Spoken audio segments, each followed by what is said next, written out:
You hear the term AI everywhere, right? But it's way more than just a buzzword. It's a force that is actively, right now, reshaping our entire world, from global economies to the very rule books that countries live by. In this explainer, we're going to break down what that really means. Let's get into it. So it really all boils down to this one big question. How should we even think about this technology? Is it a partner we work alongside? A rival that could, one day replace us? Or is it just a really, really powerful new tool that we can learn to control? The answer we choose is gonna define our future. All right, here's our game plan. We're going to tackle this from 4 different angles.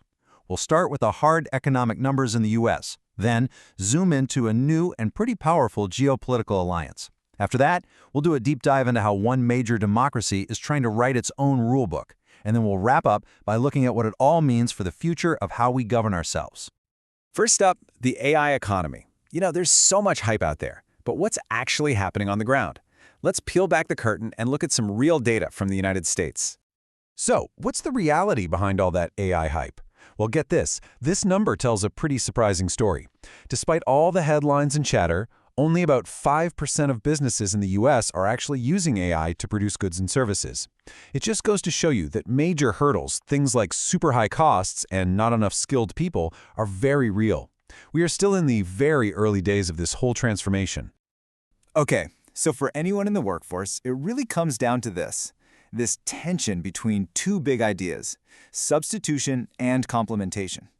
Is AI going to simply replace human jobs, basically taking labor's slice of the economic pie? Or is it going to complement our skills, making us way more productive and maybe even boosting our wages? Right now, honestly, the evidence is pointing in both directions. And here's a perfect example of what complementation actually looks like. One study found that when they gave generative AI to customer support agents, the productivity of the lowest skilled workers shot up by a massive 34%. The AI was basically learning the best practices from the top employees and then sharing those secrets with everyone else. It helped level the entire playing field. Pretty cool. So what does all this mean for a whole country? Well, a government's budget gets hit by AI in 2 main ways. First, as AI changes the whole economy, that affects how much tax money comes in. And second, when the government itself starts using AI, it can make its own operations more or less efficient. And that impacts everything from collecting taxes to national defense. Okay, let's zoom out a bit from the domestic economy and look at geopolitics. Because the rise of AI isn't just an economic story, it's a strategic one. It's forging brand new alliances. And a perfect example of this is the growing partnership between the United States and India. This quote right here, it just nails why this alliance is so important right now. You've got the world's 2 largest democracies trying to figure out their place in a really complex world, especially with the rise of China. And in that context, AI has become the most powerful, most obvious area for them to work together on a deep, strategic level. And India brings some incredible assets to the table. We're talking a massive pool of STEM talent, second only to China. They've also proven they can build huge digital systems that work for hundreds of millions of people. And they have this real drive to adapt AI for cost-effective solutions that solve real-world problems. And on the flip side, the US brings some absolutely critical pieces to the puzzle. It has the most advanced, world-leading AI models. It has the enormous amounts of capital you need to train them. And, crucially, it dominates cloud computing. US companies control something like 70% of the entire global market. So that partnership leads us to a really interesting question. How does a country like India actually try to write the rules for this new AI era? It's a fascinating case study in how a democracy tries to govern a technology that changes, well, everything. So India's whole game plan is built around these 7 guiding principles, or sutras.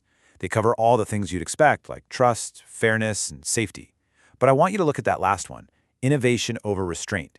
That signals a very clear choice to prioritize responsible development instead of just hitting the brakes on progress. It's a philosophy that could really set it apart on the world stage. Now, to really get India's strategy, you have to understand this concept, DPI. The easiest way to think of it is like digital roads and bridges.